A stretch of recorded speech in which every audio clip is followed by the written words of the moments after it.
여러분 안녕하세요. 경제학 세미나 오늘은 21장 얘기를 할 텐데요.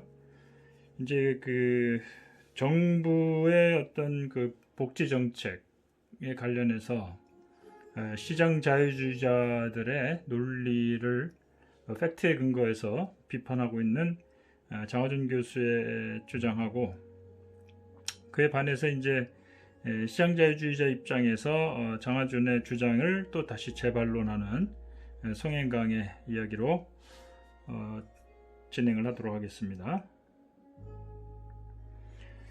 먼저 이제 장하준은 그동안의 통념으로서 주장되고 있는 복지국가에 대한 얘기들을 몇 가지 요약을 이렇게 하고 있습니다. 먼저 복지국가라고 하는 것이, 여러분들이 복지국가는 뭔지 다 알죠? 정부가 여러 가지 재정적인 지원을 통해서 국민들의 기본적인 생존 또는 생활을 영위할 수 있도록 세금으로 지금 지원하는 그런 제도를 시행하는 국가들을 의미합니다. 그래서 이 복지국가라고 하는 것이 자유시장주의자들의 입장에서 볼 때는 변화하는 시장에 적응하기 위해 들어가는 여러 가지 비용이 생길 텐데, 상황이 변하면 이제 직업도 바꾸고 또 여러 가지 환경이 변하는 것에 따른 적응을 하려면 비용이 드는데, 그 비용들을 죄다 부자들에게 부과한다는 거죠. 세금을 통해서.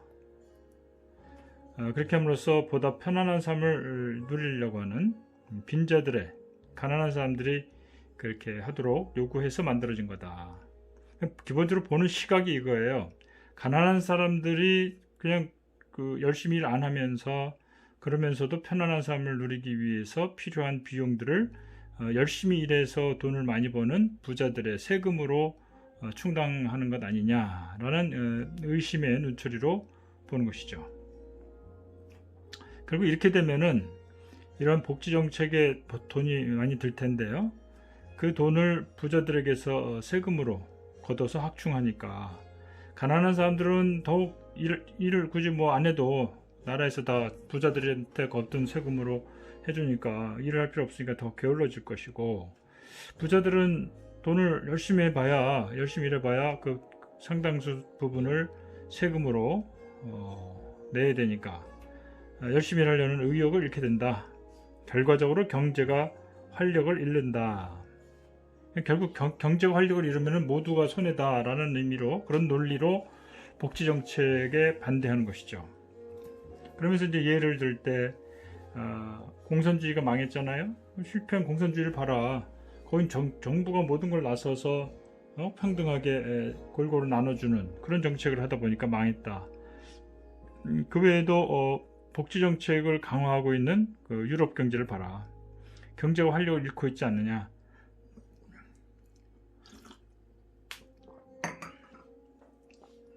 반면에 미국 경제를 보면은 거긴 복지 정책이 유럽이나 이런 거에 비하면 상당히 수준이 낮거든요.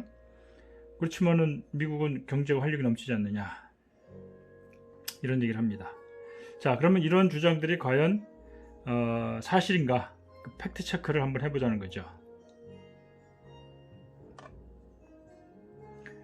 자, 장하준의 반론을 다음과 같이 요약을 하고 있습니다. 복지 정책이 잘 되어 있는 국가의 국민들은 일자리와 관련된 위험을, 새로운 직종, 새로운 직업을 도전하려는 데 있어서 필요한 어떤 그 위험을 감수하는 데 있어서 별로 두려워하지 않고, 또 변화에도 개방된 태도를 취한다는 거예요. 자, 개방된 태도, 또 변화를 두려워하지 않는 태도. 결국은 그 결과를 보면 미국하고 유럽을 비교해 보면요,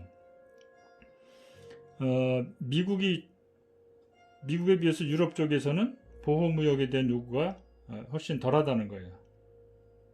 그러니까 복지 정책이 잘 된 나라일수록 변화에 개방적인 태도를 취하니까 보호무역에 대해서 별로 거부감이 없다는 얘기 아닙니다. 시장 개방에 대해서 거부감이 없다는 거예요. 반대로 복지 정책 제대로 안 된 나라들은 국민들이 변화를 두려워하고 위험 감수하기를 꺼려하니까 시장 개방을 꺼려함으로써 보호무역 요구가 심하다, 미국같이. 이런 비교를 할 수 있다는 얘기죠. 대조적이라는 얘기예요. 한편 유럽 국민들의 경우에 복지정책이 상당히 잘 되어 있죠. 실업수당으로 생활이 안정되어 있어요.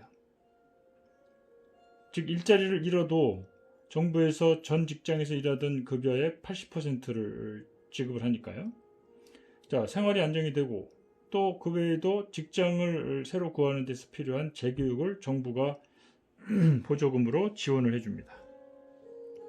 자, 그러면은 여러분들도 만약에 유럽에 있는 노동자로 생각해 보세요. 회사가 어려웠거나 경제가 어려워서 취직을 해도 두려울 게 없어요. 크게 불안하진 않아요. 그러나 미국의 경우는 어떤가요? 거기는 한번 일자리를 잃으면요, 생활 자체가 곤란해집니다. 또 재취업도 정부가 이렇게 적극적으로 지원해 주지 않기 때문에 스스로 알아서 해야 되죠. 쉽지가 않아요. 얼마나 불안하겠어요. 일자리를 잃으면 나중에도 얘기하겠지만 의료보험도 없어져요. 그게 얼마나 불안합니까?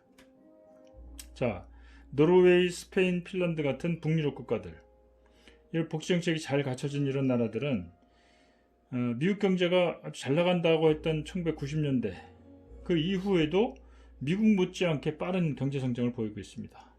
그러니까 복지정책을 해도 경제성장이 느려지거나 경제가 활력을 잃거나 한다는 앞에서 얘기한 자유시장주의자들의 주장이 팩트를 볼 때 맞지 않다는 얘기입니다. 복지정책을 한다고 경제가 활력을 잃거나 그런 거 아니란 얘기죠. 자, 좀 더 구체적으로 이제 살펴보죠. 자, 한국의 예를 들고 있는데요. 한국의 경우에 상위 2% 이공계 대학생들이 설문조사를 해보니까 그 중에 80%가 의과대학을 선호한다는 거예요. 실제 여러분들도 한국 사람들은 다 알고 있는 사실 아닙니까? 27개 의과대학 중에서 가장 커트라인이 낮은 의과대학도 국내 최고 대학의 공과대학 입학 수준보다 커트라인이 높다는 겁니다. 가장 우수한 이공계 학생들이 죄다 그 중에 80%는 의과대학을 간다는 거예요. 그러니까 그런 일도 있었죠. 서울대 물리학과에 그 수석학교 간 친구가, 그러니까 자연계 수석을 해서 물리학과를 간 친구가 재수를 해갖고 다음에 의대를 간다는 거예요. 정말 참 슬픈 현실이 아닐 수가 없습니다. 물론 한두 사람이 그런 거면 문제가 아닌데, 지금 여기 있듯이 우수한 그 자연계 학생들이 죄다 이런 거 가는 거예요. 특수목적고, 과학고 이런 거 가는 학생들이 대부분이 다 의대를 가겠다는 거잖아요. 또 여러분들도 좀 실감하겠지만 공무원 시험에 목맨 학생들이 많아요. 이제 졸업하고도 그냥 그 노량진에 있는 공무원 시험 보는 학원에 다니면서 시험 준비하는데 공무원 경쟁률이 막 100대 1이 넘어요. 자, 이러다 보니까 왜 이런 현상이 나타나는가를 한번 생각해 볼 필요가 있죠. 왜냐하면은 그 주된 이유는 우리나라의 직업 안정성이 극적으로 떨어졌다는 겁니다. 특히나 1997년도 IMF 이후에 신자유주의가 되면서 극도로 시장주의가 팽배해졌죠. 그러니까 정부의 어떤 온종주의적인 개입이 굉장히 약화됐어요. 무한 경쟁을 강조하면서 자기 책임으로 가는 거예요. 모든 게 정부가 지원해주거나 사회적인 제도적으로 뒷받침을 하는 것이 많이 약해지고 스스로의 경쟁을 통해서 해결하라 이렇게 나가는 겁니다. 이러한 시장자유주의, 또 특히 신자유주의를 채택을 하면서 직업의 안정성이 매우 낮아졌죠. 게다가 이제 기업들의 요구를 받아들이면서 노동시장의 유연성, 이게 신자유주의 정책의 핵심 중에 하나거든요. 노동시장의 유연성이라는 게 뭔가요? 말은 그렇게 제목은 이렇게 굉장히 온화해 보이는데, 부드러워 보이는데, 그 내용은 뭐냐면 기업들이 자유롭게 해고할 수 있다는 거예요. 언제든지 직원들을 해고할 수 있다는 겁니다. 그 노동시장의 유연성이에요. 기업들이 마음대로 해고하고 필요하면 또 다시 고용하고. 그런데 문제는 이 과정에서 피해는 고스란히 이제 노동자들이 보는 것이죠. 그러니까 노동자들은 현재 있는 직장에서 떨려나지 않거나 그러게 노력하거나 혹은 애당초 첫 직장을 선택할 때 굉장히 신중하다는 거예요. 매우 경직돼 있어요. 그러다 보니까는 뭐 의사 또는 공무원 뭐 이런 쪽으로 다 몰리는 거예요. 그러니까 우선 학생들이 이런 쪽으로만 몰리니까 굉장히 사회 각계각층의 산업 분야 뭐 이런 쪽에도 굉장히 많은 인재가 필요한데 효율적인 배분이 안 된다는 겁니다. 거기다가 또 일반 대기업이나 이런 데서도 40대 50대만 돼도 조기 퇴직이 일반화돼 있죠. 시쳇말로 이제 사후정이라는 얘기도 하는데 40대 중반이나 50대가 되면은 명예퇴직한다 이런 얘기죠. 정년퇴직한다. 정원이 정년퇴직이라는 의미고요. 자, 그래서 이제 우리나라의 경우만 보더라도 정부의 복지 정책이 제대로 안 돼 있으면 직업의 안정성이 떨어지니까 이렇게 경직된 노동시장 그리고 사람들은 굉장히 불안한 생활을 할 수밖에 없다는 것을 보여주고 있습니다. 그런데 IMF 이후에 우리나라가 그전에는 평생고용이라는 그 일반화되어 있었거든요. 한번 어느 직장 들어가면 그냥 거기서 퇴직할 때까지 근무한다. 굉장히 안정적인 그런 노동시장이었어요. 근데 IMF 이후에 이게 사라집니다. 신자유주의가 되면서 무한 경쟁, 그죠? 시장에서 모든 걸 해결하라. 시장 자유주의의 끝판왕이 신자유주의 아닙니까? 그러면서 이제 복지제도도 취약해졌어요. 정부의 역할이 굉장히 약해졌죠. 그리고 금방 얘기한 노동시장의 유연화로 인해서 비정규직이 양산되어 있습니다. 우리나라는 벌써 비정규직이 벌써 30% 이상 차지하고 있죠. 근데 이제 이처럼 평생고용이 이제 안 되니까 한번 어떤 직장에서 딸려나면요 굉장히 치명적인 문제를 가져와요. 생활이 어려운 건 물론이고 재취업도 안 돼요. 우리나라 같은 경우 특히 그렇죠. 특히 뭐 경력 단절력, 경단녀라 그래갖고 그런 경우에도 애를 키우고 나서 사실 남편 혼자 벌어서 먹고 살기 힘드니까 혹은 남편이 또 조기 퇴직하고 그러면은 부인이라도 나가서 일을 할 수밖에 없는데 또 그조차도 한번 재취업이 어려워요. 자, 노동시장 유연화라고 하는 것은 노동시장을 좀 더 해고를 쉽게 함으로써 기업들이 경영이 어려울 때 빨리빨리 거길 적응해서 규모를 축소하고 해서 이제 버티다가 경기가 좋아지면 다시 고용을 늘리고 하는 뭐 이런 아이디어인데요. 노동시장의 유연화가 제도적으로 자리 잡으려면은 사회적인 안전망이 갖춰져야 됩니다. 소셜 세이프티 네트워크라고 그래갖고 그래야 언제든지 해고되더라도 정부 지원이나 실업수당을 통해서 해고당한 사람들의 생활이 보장이 돼야 되는데 우리나라는 이것조차 안 돼 있어요. 그래서 복지제도는 취약한데 이 노동시장의 유연화를 통해서 평생 고용이 깨지고 불안해지는 겁니다. 우리나라 그 일반 노동자들이 굉장히 불안한 삶을 살고 있어요. 그나마도 갈수록 일자리가 줄어들고 그러니까 정말 어려운 지경에 내몰리고 있죠. 그러니까 다 어디로 갑니까? 자영업으로 갑니다. 치킨집이 뭐 4만 개인가 5만 개인가 뭐 이렇게 있고요. 그것도 또 하다가 망하는 사람이 많죠. 그것도 어디로 갑니까? 배달의 민족이니 뭐 해서 그것도 좀 욕을 먹고 있지만 그냥 오토바이 배달이든 뭐 이런 식으로 택배나 배달 요새 사회적으로 문제가 많이 되고 있잖아요. 갈수록 그 일반 서민들 노동자들의 인생은 점점 더 비참해지고 있는 거예요. 자, 우리나라를 한번 그런 복지 실태를 볼까요?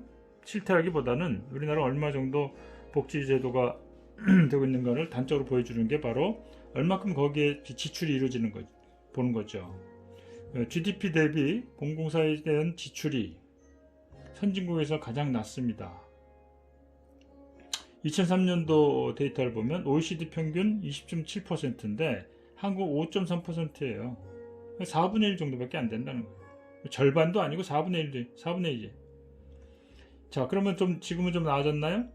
2019년도에 보면은 OECD 평균이 20% 정도인데 우리나라는 그 절반인 11% 정도밖에 안 돼요. 그 꼴찌입니다.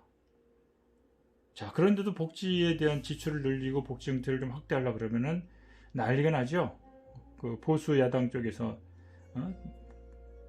굉장히 그 부분에 대해서 민감하게 받아들이고 끝까지 반대하고 법안을 못 만들게 하고 그렇잖아요.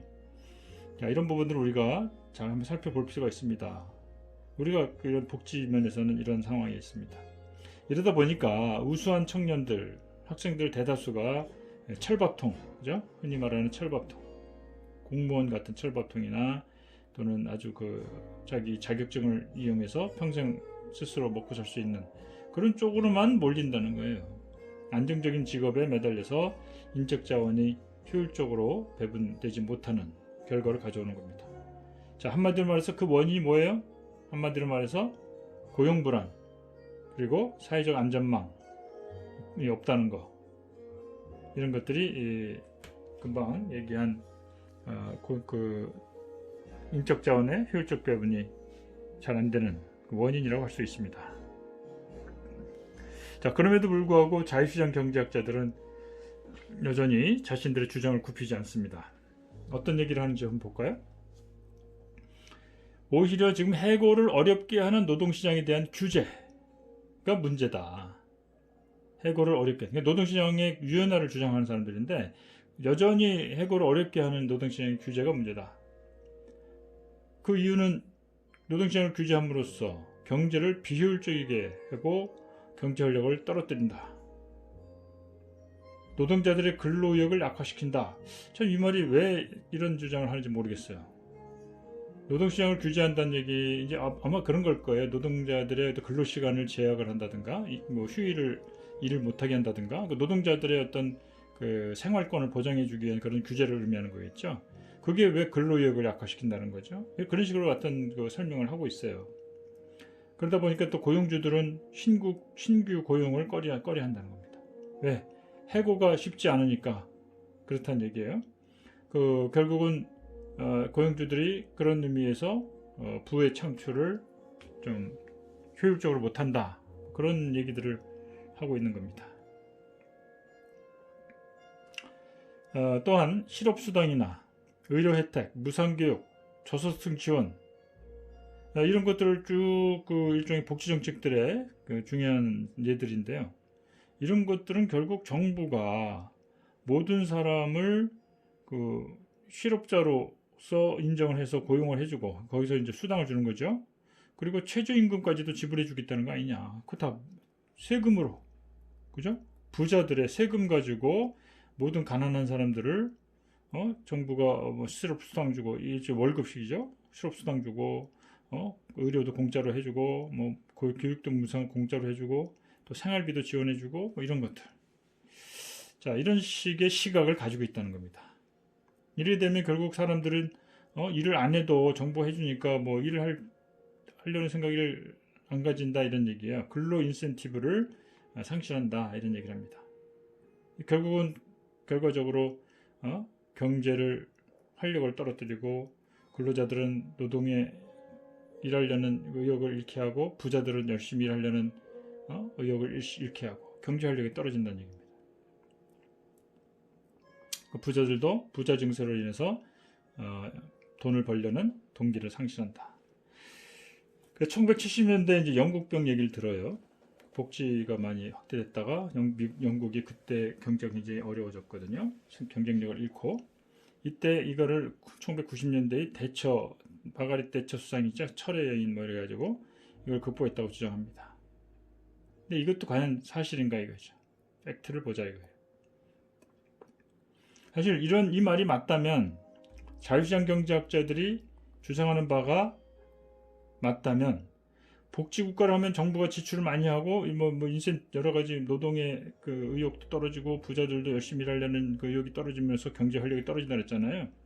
복지국가 되면 될수록 경제 활력은 떨어져야 되는 거 아니냐. 그 사람들의 논리는 이겁니다. 뒤집어 얘기하면 복지 정책이 낮으면은 경제 활력은 올라가야 되는 거 아니냐. 자, 이게 맞는가 한번 살펴보자는 겁니다. 체크해보자 이거예요. 한번 사실관계를 따져보자. 그래서 제목을 이렇게 뽑았습니다. 고용 안정성과 복지 제도가 잘 갖춰지면 경제는 활력이 갖춰지면 경제 생산성도 떨어지고 활력도 떨어지는가?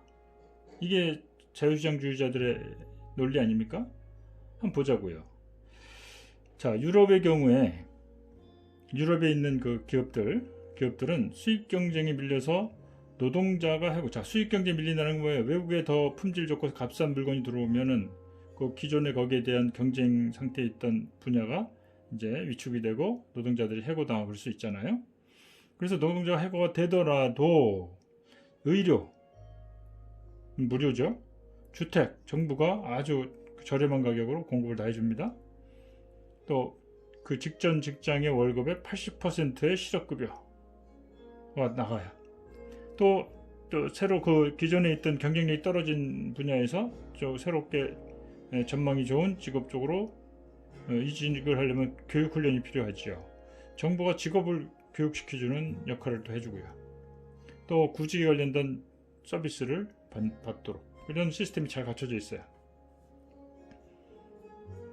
자, 복지가 잘 돼 있는데도 이런 시스템이 잘 돼 있으면 사람들은 소비가 유지가 되고 또 재교육을 통해서 새로운 직업을 구하는 이런 과정이 이루어짐으로써 경제 활력이 떨어진다는 걸 찾아볼 수가 없어요. 경제 활력 떨어지는 거 없어요. 그러면 그 반대로 미국은 어때요? 복지가 굉장히 유럽에 비해서 낮아요. 그럼 이런 미국과 같은 복지가 낮은 나라는 경제가 아주 활발해야 되는 거 아니겠어요? 한번 볼까요? 근데 미국에서는요, 노동자가 일자리를 잃으면요, 거의 모든 것을 잃는 것을 의미합니다. 왜 그러냐?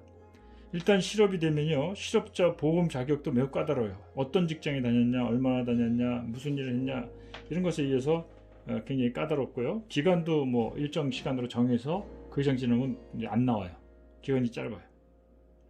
또 직업 재교육과 재취업 과정에서 정부 도움도 거의 없어요. 당장 실직을 하면요, 의료보험이 사라집니다. 직장 들어가면 직장 의료보험으로 해결해 주는데 의료보험이 없어져요. 의료보험이 굉장히 비싸요. 개인이 들려면 비싸고, 이 의료보험이 없다면 완전히 그 한번 아프면요, 거의 파산 지경까지 몰려가요. 뭐 하나 수술했다면 몇 천만 원 나오는 거예요. 다리 하나 부러져도요, 1,000만 원, 2,000만 원 그냥 날아가요. 예를 들어서 이제 출산을 해도 보험이 없으면은 뭐 2, 3천만 원 그냥 날아갑니다. 이 보험이 있을 때는 이제 이게 해결이 되지만 없으면은 이렇게 충격을 받습니다. 그러다 보니까 또 집들도 다 모기지를 구입하잖아요. 일종의 분할 할부로 구입한다 생각하면 되는 거죠. 그런 것도 날아가죠. 경제가 안 좋으면은 실업자가 늘어나면서 모기지를 구입한 사람들이 집을 내놓고 그러면서 부동산 가격이 폭락하고 뭐 이런 거예요. 2008년도 IMF가 아니라 국제금융위기가 온 것도 금융시장에서 출발하지 않았어요? 그때 금리를 올리고 경제가 나다 보니까 실업자가 늘어난 상태에서 간당간당. 그럼 물론 이제 집을 구입할 만한 마땅한 수입이 없는 사람들이 집을 많이 갖고 있었는데, 뭐 그런 경우에도 이 부동산으로 인해서 문제가 크게 발생했던 것이죠. 그 결과 미국 노동자들은 이 감원을 한다든지 산업 구조조정을 한다든지 그러면 굉장히 강력하게 저항을 합니다. 유럽은 그렇게 저항이 없어요. 왜? 자기들이 일하던 직장에서 밀려나도 먹고 사는데 지장이 거의 없거든요. 그리고 정부가 나서서 새로운 직장을 구해주고. 미국은 그렇지 않죠. 근데 유럽은 복지정책이 잘 돼 있는 나라고 미국은 복지정책이 잘 안 돼 있는 나라예요. 어디가 여러분들이 더 바람직하다고 보세요? 여러분들이 한번 생각을 해보기 바랍니다. 자, 여기에 대해서 좀 더 팩트를 좀 더 보충하기 위해서 사례를 좀 들어볼게요.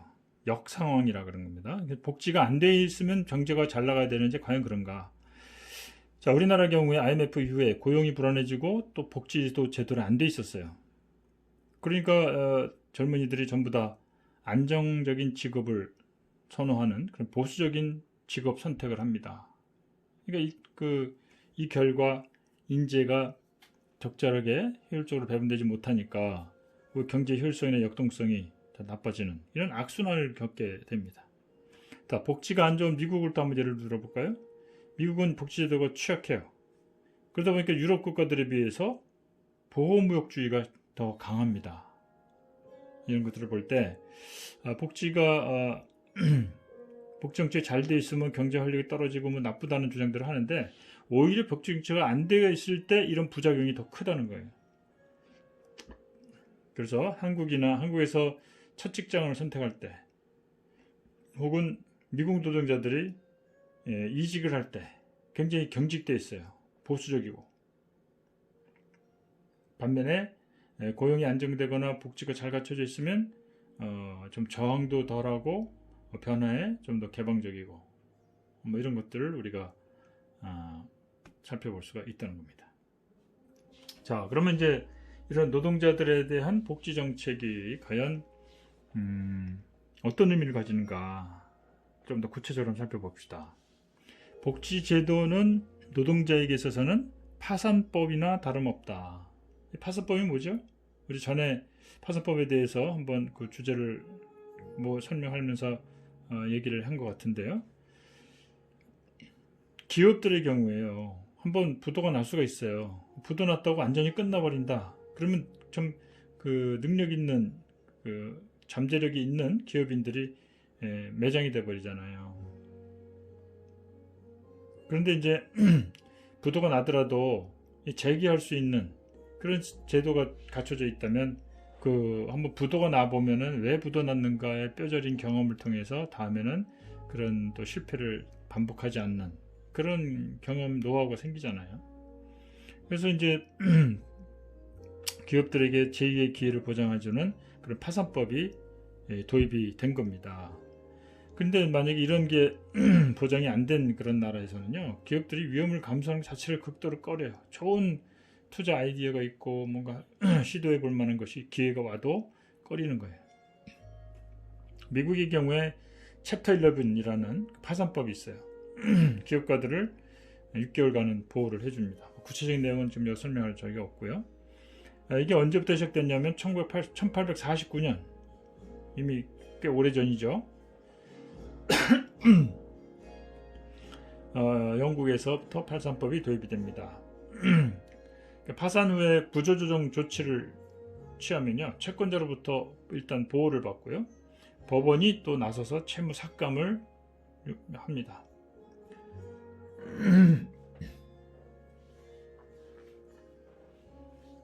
이러한 그 파산법과 더불어서 또 유한 책임 제도가 중요한 역할을 하는데요. 이거는 이제 유한 책임입니다. 회사가 망하더라도 투자한 범위 내에서만 책임을 지는 거예요. 그전에는 뭐 투자한 돈 외에 자기 나머지 전 재산 다 털어놓고 해야 했었거든요. 그러니 한번 사업이 잘못 망하면은 아니 패가망신하고 그냥 날아가는 거예요, 그냥. 근데 이제 그런 것들을 막아줄 수 있는 유한 책임 제도와 또 파산이 되면은 일정 기간 법으로 보호해주는 이것이 기업의 리스크를 줄여서 더 활발하게 투자가 이루어지는 그런 환경을 만들어준 겁니다. 노동자들에게도 그 제2의 기회를 준다는 의미에서 노동자들에 대한 취업 교육 또는 실업수당과 같은 생활보호 이런 지원책들이 노동자들을 보호하기 위한 파산법과 마찬가지의 의미를 가진다, 이런 얘기입니다.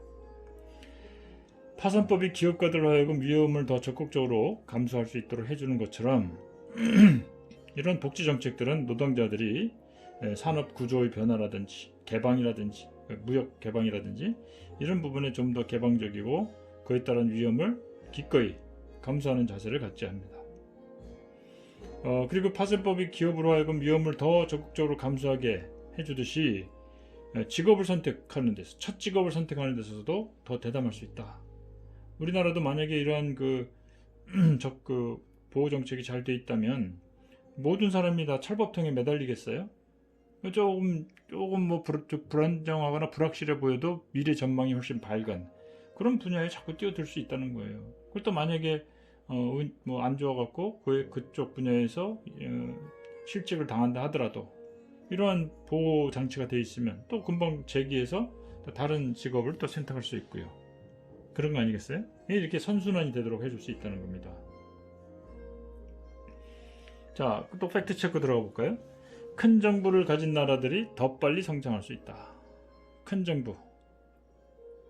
자, 이 말이 맞는 거 볼까? 이 말은 이제 여기서 주장하고자 하는 거고요. 뭘 팩트 체크를 하냐면은 복지제도의 규모가 작을수록 경제가 더 역동적이다. 이겁니다.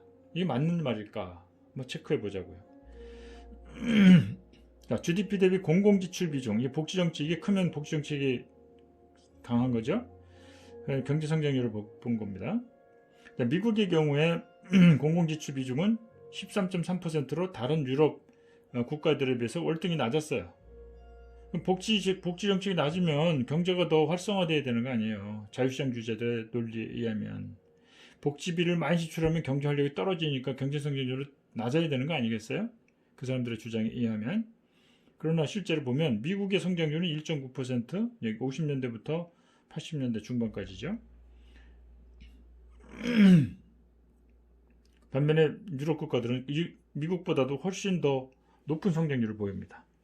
복지 정책도 높은데 성장률마저 높았어요. 자유시장 주의자들의 주장이 전혀 사실이 아니다. 복지제도 규모가 작을수록 역동적이다? 아니다 이겁니다. 틀렸다 이겁니다. 여기서 이제 자유시장 주의자들의 주장이 근거를 잃는 겁니다. 1990년 이후로 미국의 성장률이 상대적으로 높아지긴 했어요. 왜 그럼 80년대까지만 했냐? 미국은 90년대 이후 아주 잘 나갔다라고 주장할 수 있습니다. 그러나 복지 규모가 큰 나라 중에서도 미국보다 성장률이 더 높았던 나라들이 수두룩하다는 얘기예요. 98년부터 2008년 사이에 미국의 그 경제 성장률이 2.8%였다면 복지가 잘 갖춰진 핀란드 2.6, 노르웨이 2.5, 스웨덴 1.8이에요. 적어도 미국보단 높았다는 겁니다. 스웨덴의 공공지출을 보면 미국의 2배예요. GDP 대비. 미국이 16%, 스웨덴이 31%. 이처럼 자유시장주의자들의 주장과는 현실은 전혀 반대로 움직여지고 있다는 겁니다. 그렇다면 자유시장주의자들은 왜 이러한 반대 현실과 동떨어진 주장을 할까요? 그게 기업인들에게 유리하기 때문에 그래요. 물론 기업인에게 유리한 것이 나쁘다는 의미에서 얘기하는 게 아니에요. 정당한 기업 이윤을 보장해 주는 것은 당연하죠. 그러나 기업인들만 잘 살고 노동자들이나 이런 부분들이 불안정하고 막 그렇게 어려워지면 소득의 양극화가 이루어지면 시장이 오히려 더 안 좋다는 거예요.